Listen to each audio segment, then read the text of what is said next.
Bismillahirrahmanirrahim. Assalamu alaikum dear students. Social studies history unit number 1 Neolithic period and we are going to study today agriculture. Agriculture को उर्दू में ज़राअत कहते हैं, काश्तकारी कहते हैं, यानी कि फसलों का उगाना.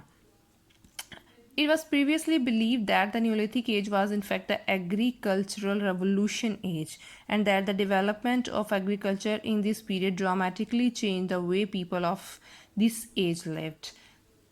Now, more historians believe that the change from the old hunting practices to a more agricultural way of life was not a sudden event and therefore not a revolution but a gradual shift from the old hunting ways to the new agriculture settlement.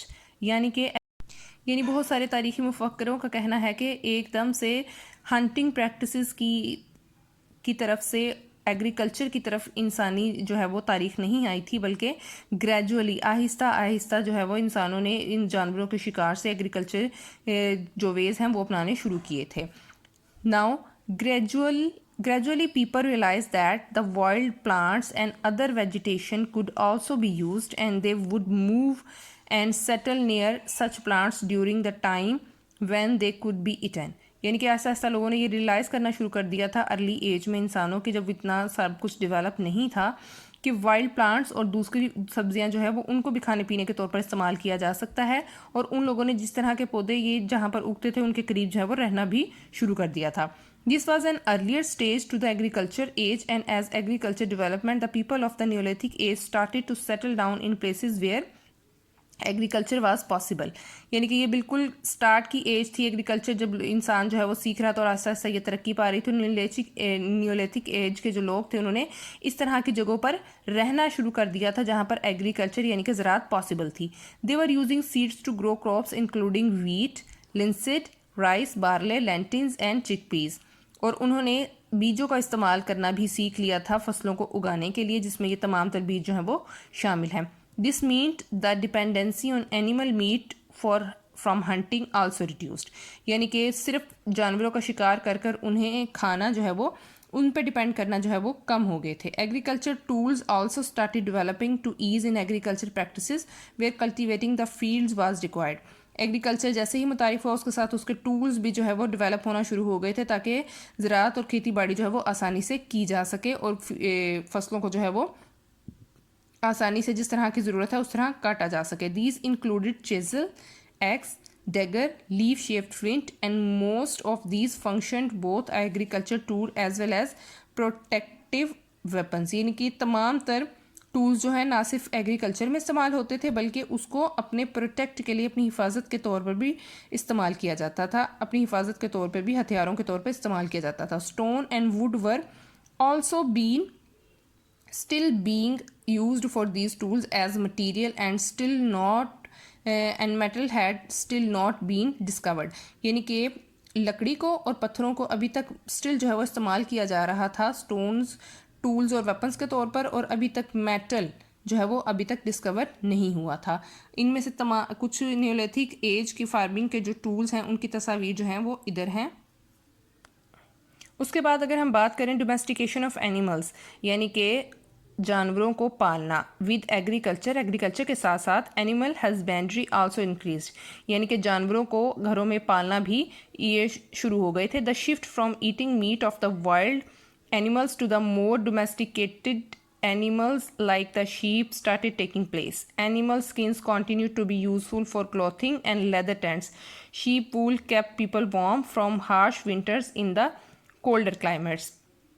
यानी कि जानवरों को घरों में पालना, उसका गोश्त इस्तेमाल करना, जैसे कि ये भेड़ बकरियां थी, ये भी जो है वो होना शुरू हो गया था. और इसके अलावा जानवरों की स्किन को जो है वो बहुत यूज़फुल थी, उससे कपड़े बनाना और लेदर के टेंट्स बनाना, यानी कि जहाँ वो शेल्टर के तौर पर इस्तेमाल करते थे. शीप यानी कि भेड़ बकरियों की जो उसी वूल थी वो लोगों को गर्म रखती थी, हार्श बहुत ज़्यादा शदीद जब सर्दियाँ होती थी उस वक्त में.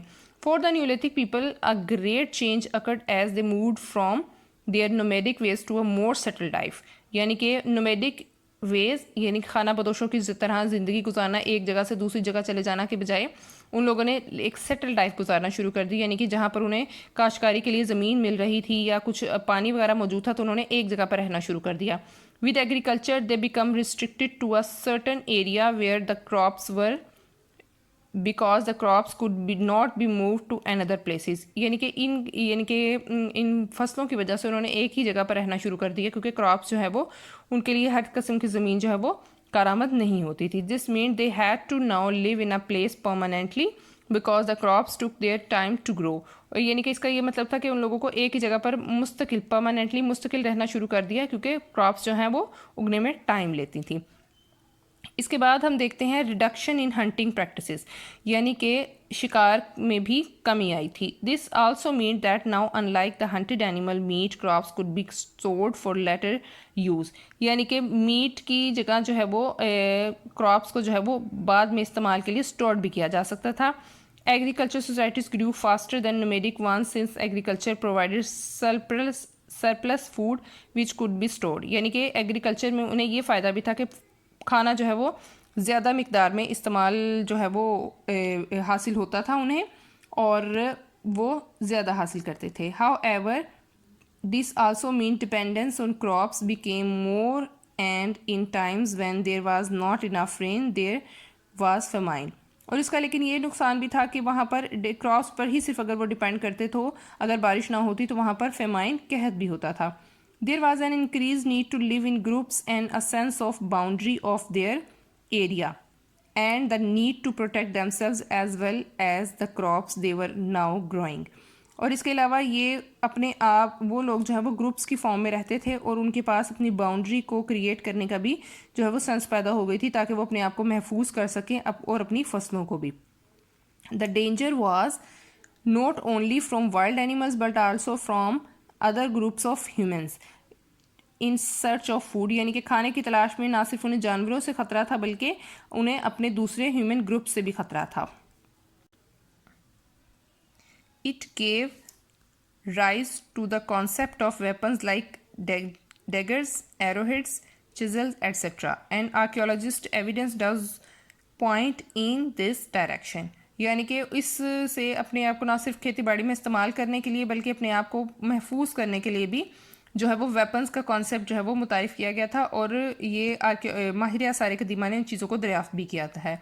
इन the Neolithic age people lived in small groups and tribes with a leader and in an area marked by a boundary within which the crops were grown and the animals were kept. The society was simple with man taking the major role in protecting the women and children. Neolithic age में लोग जो है वो small groups और कबीलों की सूरत में रहते थे जिसका एक लीडर होता था और वो अपने रहने वाले एरिया को मार्क कर लेते थे, बाउंड्री बना लेते थे जिसमें कि वो अपने जानवरों को पालते थे और अपनी फसलें वगैरह को उगाते थे. और वो जो सोसाइटी जो थी वो एक बहुत ज़्यादा सिंपलिसिटी में जो है वो लोग थे और जिसमें एक जो मैन जो है वो मेजर रोल कैरेक्टर जो है वो प्ले करता था और वो प्रोटेक्ट करता था अपनी वेमेन और चिल्ड्रन को. Use of polished stone tools and jewellery and pottery.